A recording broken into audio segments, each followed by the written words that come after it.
Good afternoon, and welcome back to Stories with Don on this beautiful, sunny, hot day.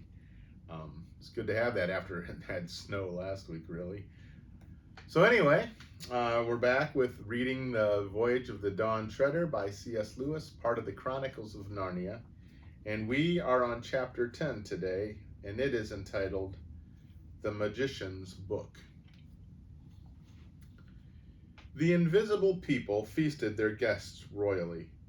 It was funny to see the plates and dishes coming to the table and not to see anyone carrying them. It would have been funny even if they had moved along level with the floor as you would expect things to do in invisible hands. But they didn't. They progressed up the long dining hall in a series of bounds or jumps. At the highest point of each jump, a dish would be about 15 feet in the air. Then it would come down and stop quite suddenly about 3 feet from the floor.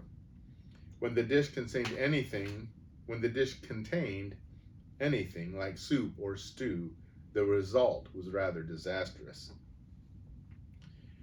"I'm beginning to feel very inquisitive about these people," whispered Eustace to Edmund.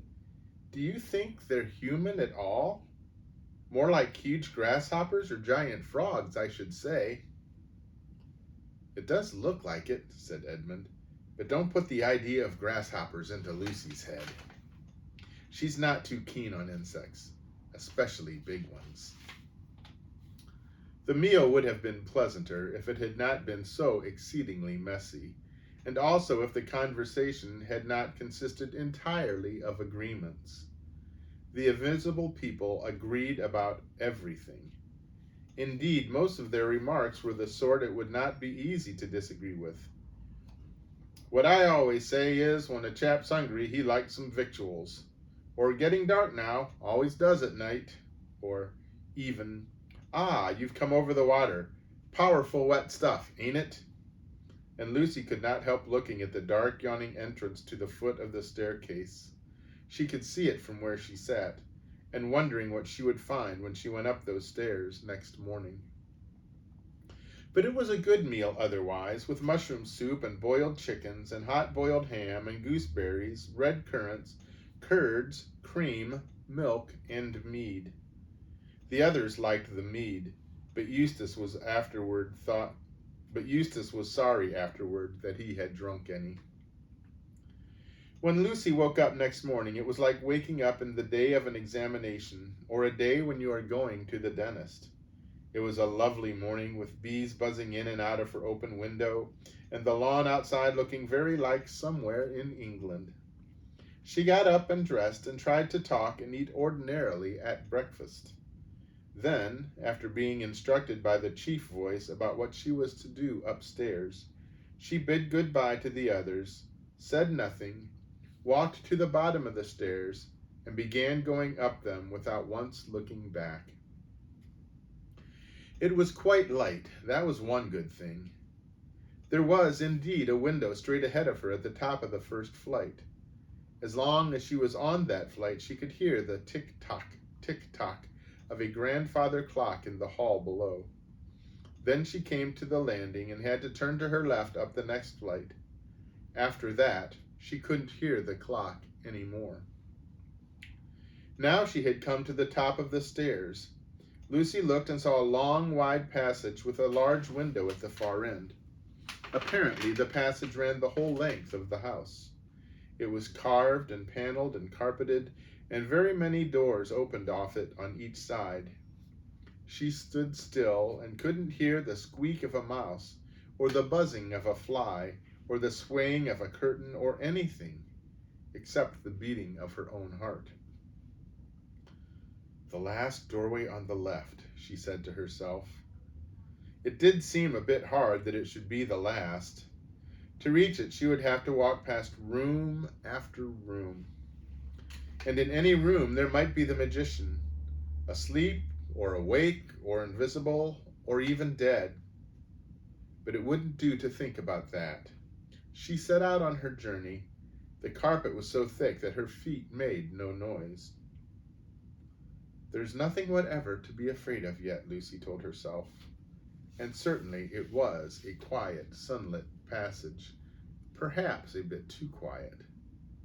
It would have been nicer if there had not been strange signs painted in scarlet on the doors. Twisty, complicated things, which obviously had a meaning, and it mightn't be a very nice meaning either. It would have been nicer still if there weren't those masks hanging on the wall. But they were not that they were exactly ugly, or not so very ugly, but the empty eye holes did look queer. And if you let yourself, you would soon start imagining that the masks were doing things as soon as your back was turned to them. After about the 6th door, she got her first real fright. For one moment she felt almost certain that a wicked little bearded face that popped out of the wall and made a grimace at her. She forced herself to stop and take a look at it. It was not a face at all. It was a little mirror just the size and shape of her own face, with hair on top of it and a beard hanging down from it, so that when you looked in the mirror, your own face fitted into the hair and beard, and it looked as if they belonged to you. I just caught my own reflection with the tail of my eyes as I went past, said Lucy to herself. That was all it was. It's quite harmless. But she didn't like the look of her own face with that hair and beard, and went on. I don't know what the bearded glass was for, because I am not a magician. Here's a picture of her going down the hallway and with a little mirror there on the wall.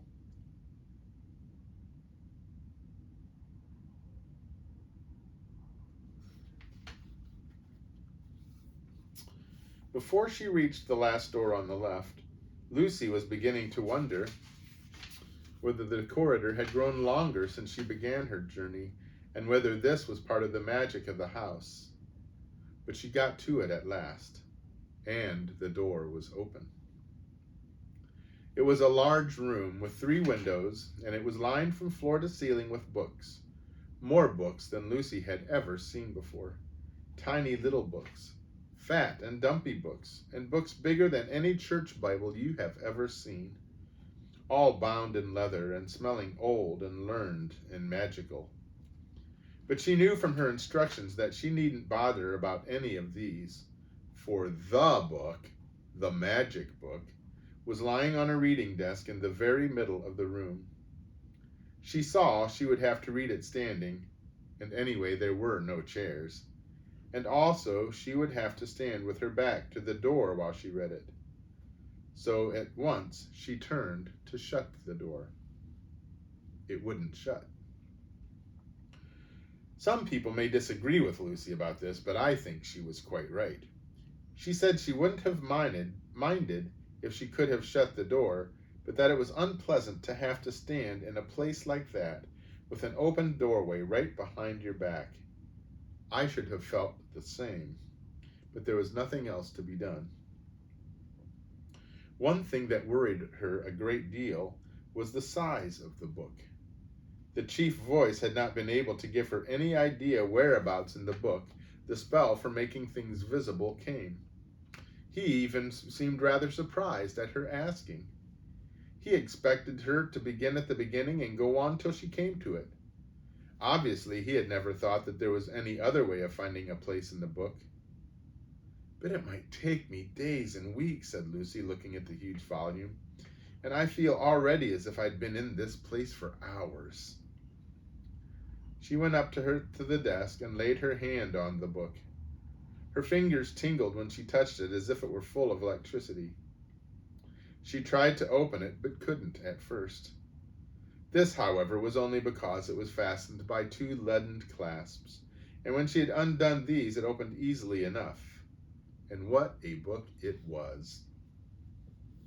It was written, not printed, written in a clear, even hand, with thick downstrokes and thin upstrokes, very large, easier than print, and so beautiful that Lucy stared at it for a whole minute and forgot about reading it. The paper was crisp and smooth, and a nice smell came from it. And in the margins and round the big colored capital letters at the beginning of each spell, there were pictures. There was no title page or title. The spells began straight away, and at first there was nothing very important in them. There were cures for warts, by washing your hands in moonlight in a silver basin, and toothache and cramp, and a spell for taking a swarm of bees. The picture of the man with toothache was so lifelike, so lifelike that it would have set your own teeth aching if you looked at it too long. And the golden bees, which were dotted all round the forespell, looked for a moment as if they were really flying. Here's a sample.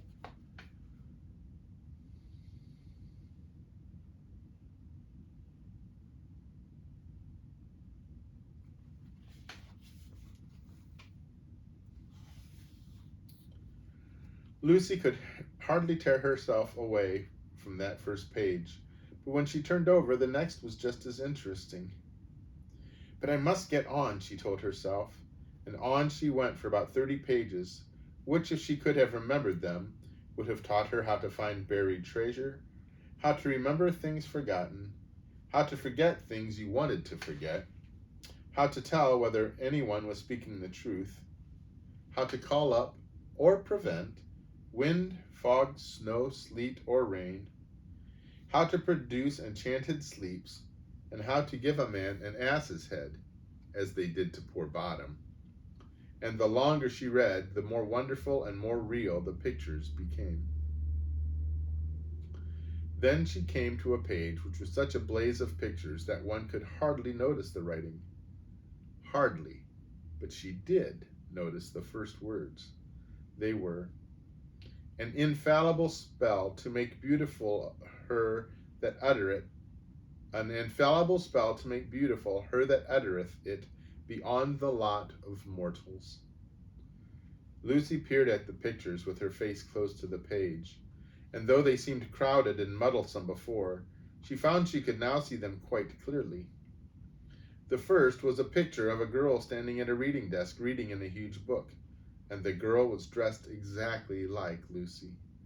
In the next picture, Lucy, for the girl in the picture was Lucy herself, was standing up with her mouth open and a rather terrible expression on her face, chanting or reciting something. In the third picture, the beauty beyond the lot of mortals had come to her. It was strange, considering how small the pictures had looked at first, that the Lucy in the picture now seemed quite as big as the real Lucy, and they looked into each other's eyes, and the real Lucy looked away after a few minutes, because she was dazzled by the beauty of the other Lucy, though she could still see a sort of likeness to herself in that beautiful face.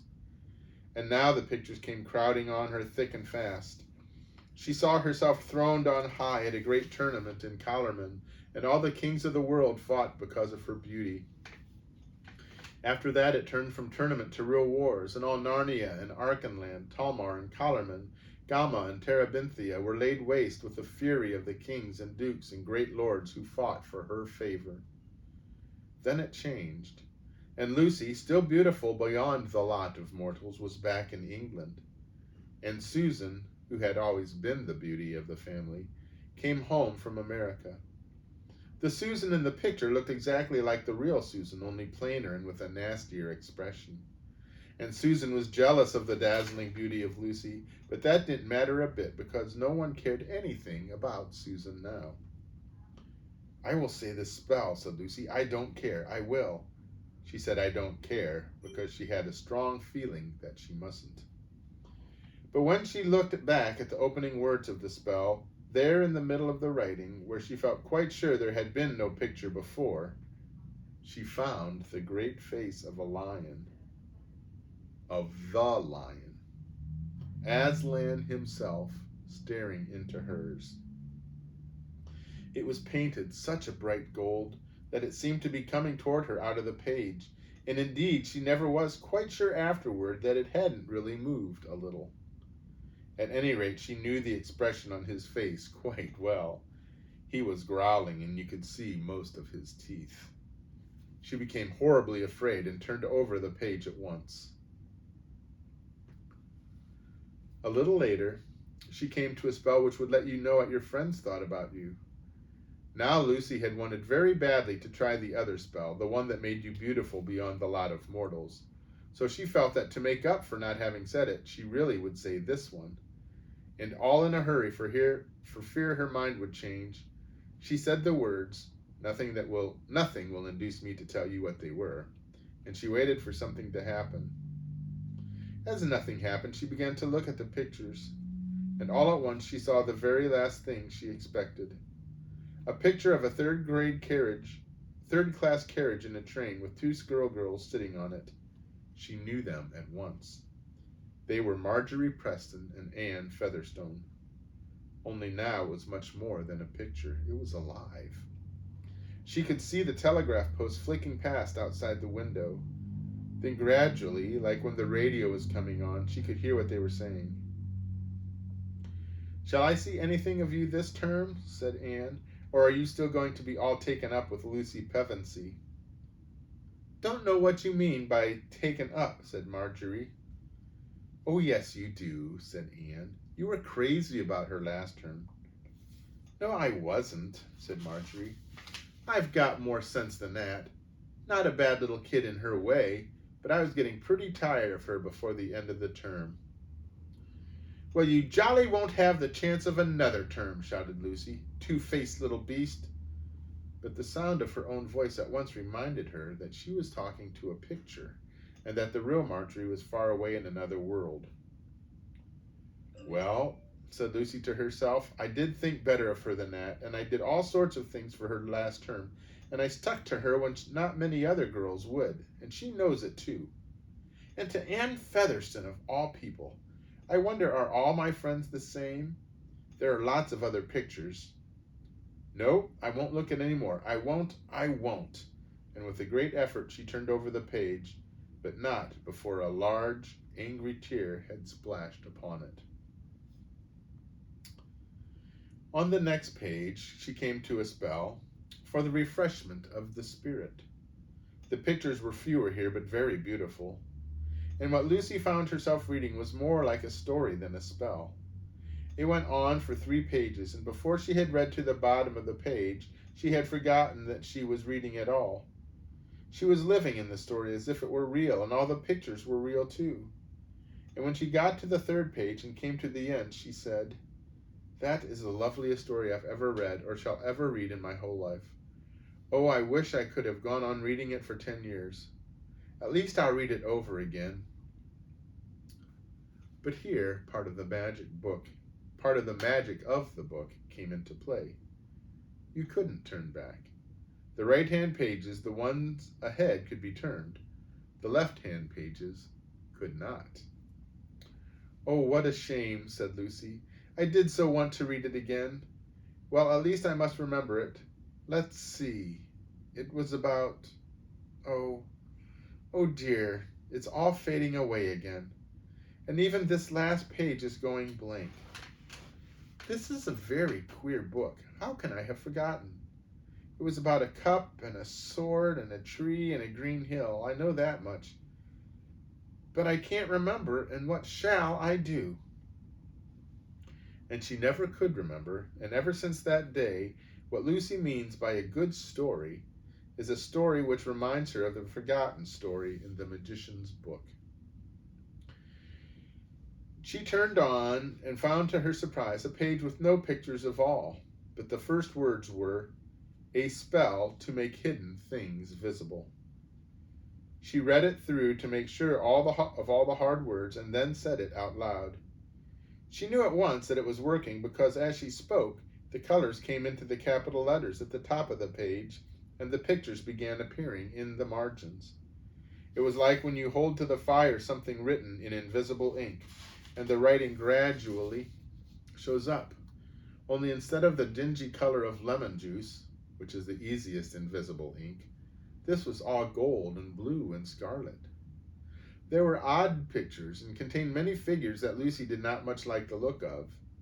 And then she thought, "I suppose I've made everything visible and not only the thumpers. There might be lots of other invisible things hanging about a place like this. I'm not sure I want to see them all.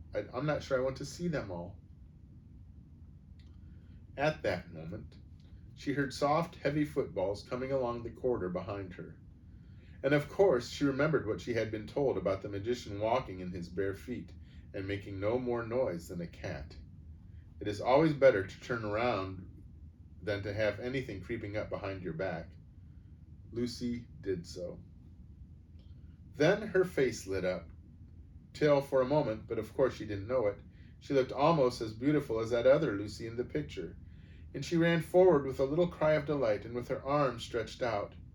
For what stood in the doorway was Aslan himself, the lion, the highest of all kings, and he was solid and real and warm, and he let her kiss him and bury herself in his shining mane.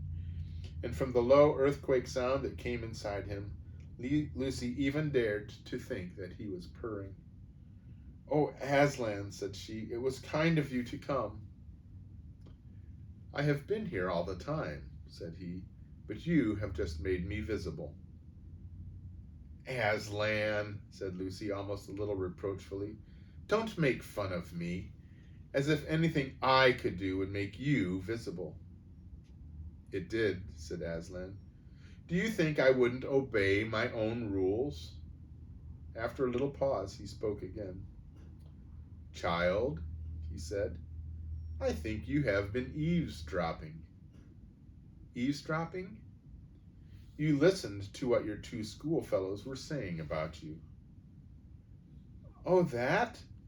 I never thought that was eavesdropping, Aslan. Wasn't it magic?" "Spying on them by magic is the same as spying on them in any other way, and you have misjudged your friend. She is weak, but she loves you. She was afraid of the older girl and said what she does not mean." "I don't think I'd ever be able to forget what I heard her say." "No, you won't." "Oh dear," said Lucy, "have I spoiled everything? Do you mean we could have gone on being friends if it hadn't been for this, and been really great friends all our lives perhaps, and now we never shall?" "Child," said Aslan, "did not I explain to you once before that no one is ever told what would have happened?" "Yes, Aslan, you did," said Lucy. "I'm sorry, but please." "Speak on, dear heart." "Shall I ever be able to read that story again, the one I couldn't remember? Will you tell it to me, Aslan? Oh, do, do, do." "Indeed, yes. I will tell it to you for years and years. But now come. We must meet the master of this house." And that is the end of that chapter. So, it looks like she has come through it okay, without any harm. I hope you enjoyed that. I hope you can enjoy the rest of this beautiful day and that you stay well, and may God bless you. Goodbye.